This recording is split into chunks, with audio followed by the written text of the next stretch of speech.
always stay fit on earth, thanks to my parents, thanks to my family. What happens when the world's greatest champion meets a man almost no one has heard of and loses? That's not a fairy tale.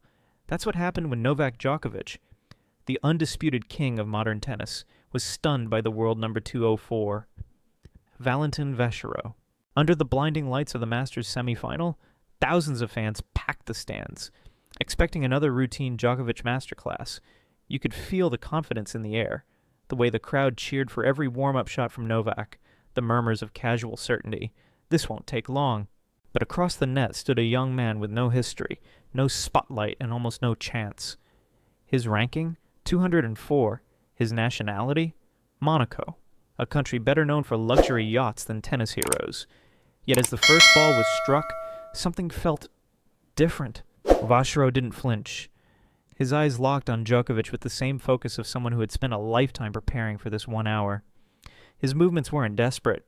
They were deliberate.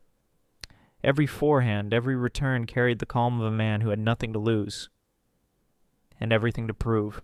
As the first set tightened, the whispers began. Djokovic's shots were finding the net more often. The crowd's cheers shifted into uneasy silence. "Who is this kid?" one commentator asked. By the time Vacherot broke serve for 5-4, a ripple of disbelief spread across the arena, and when he raised his arms after taking the first set, even the camera struggled to capture the expression on his face. A mix of shock, joy, and something deeper. Release. This wasn't supposed to happen. Not here. Not against Djokovic, the man who had built his career on crushing the underdogs. But that night, the rhythm of destiny changed. Point by point, a rally by rally, Vacherot began dismantling not just Djokovic's defense, but the myth of invincibility that had followed him for more than a decade. When the final point dropped and the umpire's voice echoed game, set, and match of Vacherot, the stadium froze. For a second, no one knew how to react. Then the noise erupted, half in disbelief, half in awe. Novak walked to the net, shook the young man's hand, and smiled that rare smile of genuine respect. For Vacherot, it wasn't just a victory. It was a moment that redefined who he was. From an invisible name on a scoreboard to the man who made the impossible happen. As the crowd continued to buzz, he looked around almost dazed, whispering to himself, "This is crazy." And it was. Crazy, historic, and utterly human. But to understand how this unknown player reached the night no one believed, we have to rewind the story, back to where it all began. Before the lights, before the cameras, before the roar of the crowd, there was silence. A small tennis court in Monaco, cracked from years of sun, the air filled not with applause, but the steady echo of one boy hitting a ball against a wall. That boy was Valentin Vacherot. He wasn't born into privilege, even in a place as glittering as Monaco. While the world sees the glamour of the Grand Prix and luxury yachts, Vacherot's childhood was simple. Early mornings, second-hand rackets, and an older brother who quietly showed him what resilience looked like. His brother Benjamin had made it to the professional circuit, floating around world rank 200. For young Valentin, that was already legendary. He'd watch Benjamin play on TV, his heart racing, thinking, if I could just get there someday. But dreams are expensive in tennis. Not just in money, but in patience, pain, and the ability to stand alone. When he left for Texas, A&M University, halfway across the world, no one expected much. He wasn't the next Federer or Murray. He was a hard-working kid from a small federation trying to find his rhythm. But that's where something changed. Under the hot Texas sun with coaches like Steve Denton and Kevin O screaming from across the court, Valentin learned what professionalism really meant. There were no shortcuts, no headlines, just hours of repetition. Serves until his shoulder burned, sprints until his legs trembled. He stopped playing for fun. He started playing for survival. The American college system hardened him, forced him to grow up. It taught him to lose with grace and to win without arrogance. It turned his uncertainty into hunger. Every defeat became a lesson. Every bruise became proof that he still believed. There were moments when the path seemed meaningless, injuries, sleepless nights, the feeling that he was chasing a dream nobody else believed in. But he kept going, because deep down something inside whispered, maybe one day the wall will crack. And slowly it did.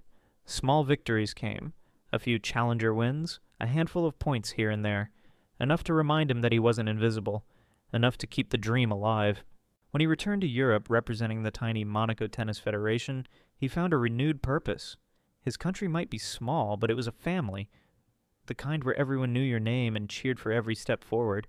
Still, even in his best moments, Valentin never imagined facing Djokovic. The man he had once watched on TV beside his brother was a myth, a symbol of unreachable greatness, until the day came when the draw was announced, and the impossible appeared beside his name. Novak Djokovic, first seed. Valentin Vacherot, qualifier. No one outside Monaco even blinked. But for him, that single line on the sheet wasn't a prediction of defeat. It was a doorway, a chance to test everything he had ever learned, every ounce of patience, humility, and belief. Next, facing the giant, when an unknown stepped onto the court against a legend and changed his own destiny. When he walked out into that court, the noise hit him like a wave. Cameras flashing, fans shouting Novak's name, banners glowing in the crowd. For a second, Valentin felt like a shadow. Small, unnoticed, almost invisible. Yet beneath the nervous smile, something fierce flickered. He wasn't there to take pictures, he was there to fight. The warm-up balls cracked through the air like thunder. Djokovic was loose, fluid, the embodiment of confidence. Every movement said, "I've done this 1,000 times before." And maybe that's what gave Valentin his calm. He had nothing to lose. No expectations, no pressure, just the chance to play the match of his life. The first few games were a blur. Novak dictated, pushed him deep, forced him wide, but then came a long rally. 23 shots of survival. Djokovic missed by a hair. A small point, meaningless to the crowd, but for Valentin it was oxygen. He exhaled, looked up, and something inside whispered, "He's human." From that moment his body moved differently. His serve bit harder, his legs refused to quit. Every return was an act of belief. Djokovic frowned almost. The rhythm shifted. The unthinkable began to unfold. The world number 2 over 4 was breaking the greatest returner of all time. The crowd didn't know whether to cheer or gasp. Commentators hesitated. This wasn't supposed to happen. Yet point by point, Vacherot built something bigger than a lead. He built conviction. When he took the first set, his hands trembled. Across the net, Novak nodded. Respect, but also warning. In the second set, the storm came. Djokovic roared back with that champion's fire, painting lines, chasing every ball like a man defending his kingdom. Valentin's lungs burned, his legs screamed, but his mind stayed clear. He remembered Texas, the endless drills, the voice of his coach. Stay grounded, stay present. At 5:04 match point, the world seemed to hold its breath. A rally, short, fast, electric. Djokovic attacked. Valentin lunged, flicked his wrist, and the ball kissed the baseline. Silence, then eruption. Game, set, match. Vacherot. For one heartbeat, time stopped. He dropped his racket, hands on his head, eyes wide in disbelief. The man he'd admired since childhood walked over, shook his hand, and smiled. The kind of smile that only true champions give when they recognize something pure. In the press room later, Valentin would say, "It was an hour and 40 minutes of pure joy." But it was more than joy. It was transformation, the moment a boy chasing a dream became a man living it.